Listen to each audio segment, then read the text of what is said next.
So I'll be the guy who stands on an island alone saying it. Nintendo is overrated. Don't care what you say. I know this company has basically provided a lot of legacy in gaming. No doubt about that. I'm not reducing their legacy, but I think their approach is very long-toothed. Sometimes they act like they're the only ones in gaming, and again, maybe they're within their rights to act like that. But I think for the most part, there's a lot of, in my opinion, enabling that's come from gamers who would love to see the gaming industry go forward, but don't really know how to act. This is why I kind of moved to PC, because on the PC side, there's just a lot of rebellion that goes on there, and conformity to the norm is not something that, a lot of folk actually dial into. Nintendo is showing Palworld. I kind of left the story alone, kind of thought maybe the games journalists and all will probably, dig deep into what is going on, but it appears like everyone is dancing around the topic. And to be very honest, I'm happy that the game actually launched on PlayStation today.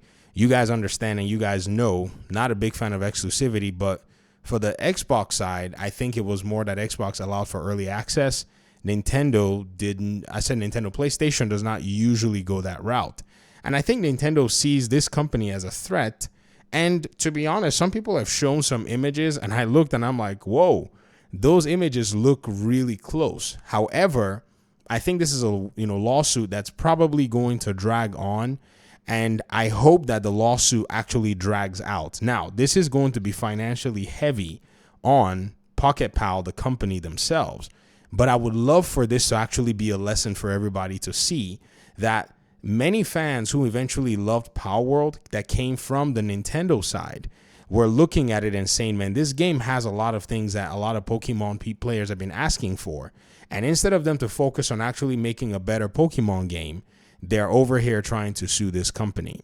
Now, as to the legal aspects of things, I'm not bothered, not concerned. I'm not going to sit here and read anything about it. In fact, you're probably not going to hear another video about this particular incident from me because I don't really have the best of things to say about Nintendo in this category, simply because there's a way that they actually run and organize their, ecosystem.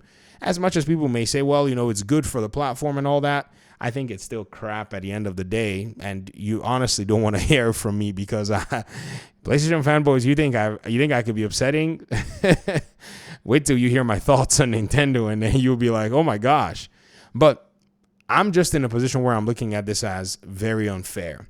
A company with billions of dollars wanting to basically use lawfare to, in a sense, threaten another company or threaten creativity. And I think this needs to be the lesson everybody's paying attention to. Because if it was, say, one juggernaut against the other, sure, no problem. But now it's, the little guy versus the big guy, and nothing grinds my gears than seeing this bullying trying to go on.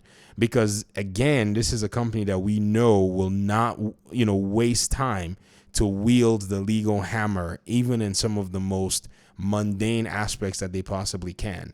But I'm hoping that the developers of Palworld can actually go ahead and beat this. I don't know if Microsoft can legally step in without putting themselves in some legal, challenge. But again, I think they look like they're ready to actually, play this game. Now, again, it's going to be very expensive. How much liability protection do they have in terms of something like this? I mean, I think that's another thing that you have to kind of go ahead and ask. But the way I see it as bogus nonsense BS. The game basically came out and did its thing. Now, here's the crazy thing, though. Some Nintendo fans, when this game first came out, were really upset at the fact that the game was there. They kept reporting the game to Nintendo saying, hey, they copied you. And this is where the problem about blind fanboyism comes into place. You see a competitor come to the market. You see somebody doing something that's actually pretty cool. But because you're sworn to the box, you can't think outside of the box. So your cultishness basically comes in. And all you can do is tell like a freaking toddler in elementary school. You're never going to get a better game from Nintendo. Aren't you all the ones complaining that Nintendo is selling you guys $70 remasters and remakes of games that you already played? if you are complaining about that, then, maybe you have no leg to stand on if Nintendo sues this company into the ground and the company basically backs down and pulls their game. But, at that point, it's not going to be a problem, because PC is going to eventually handle it for everybody at the end of the day. But again, seeing how now that they've actually brought the lawsuit, now people want to say, well, the Pokemon group and whoever is developing those games and Nintendo need to focus on bringing a better Pokemon experience. I saw comments like these on Twitter all over the place. And I was thinking most of these people were the people that, well, maybe it wasn't the same people, but we were hearing, people trying to report this and complain.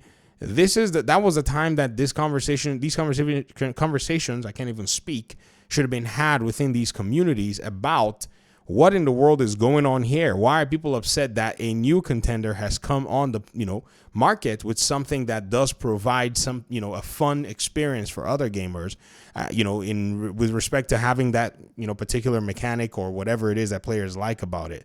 I played Palworld for a total of like 10 minutes, by the way. I have no interest or no, there's no attraction. There's nothing for me in a game like that. However, I saw that, it really did capture a lot of people, especially a lot of Pokemon fans. And I think Nintendo is probably not too pleased with the fact that someone has come on its turf. And so maybe they do have grounds for a case. However, from looking at what people are saying legally, I don't know if that's actually if that's actually something many legal experts will probably dial into. All right.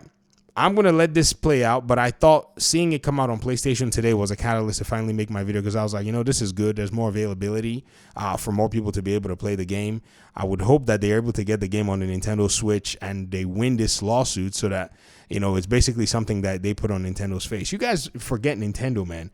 This company is not the most gamer-friendly company out there. This is the company that was actually asking content creators to give them a percentage of their revenue on YouTube when they made, videos with their content, even though the content that was made was benefiting them, because everything you put in people's faces, there are people who are, in a sense, in a position to ask and say, what is that thing, and possibly buy your product. And so Nintendo wanted to basically eat off the top and off the bottom of content creators actually making content with their stuff when it's basically free marketing. I have no love for this company, and I've just been watching quietly from the sidelines. And boy, if I take a lens to this particular behavior, might not be pretty, but let's focus on PlayStation and Xbox and PC for now, and then see how that all plays out. But it seems like they're coming on this turf anyways. So I hope that people will be objective enough to point out the shenaniganry that I'm seeing here. But these are my opinions. Who knows? Maybe I'm just a loner, just standing in an island. Maybe I'm just crazy. But talk to me in the comment section. Let me know. Thanks for watching. Peace out.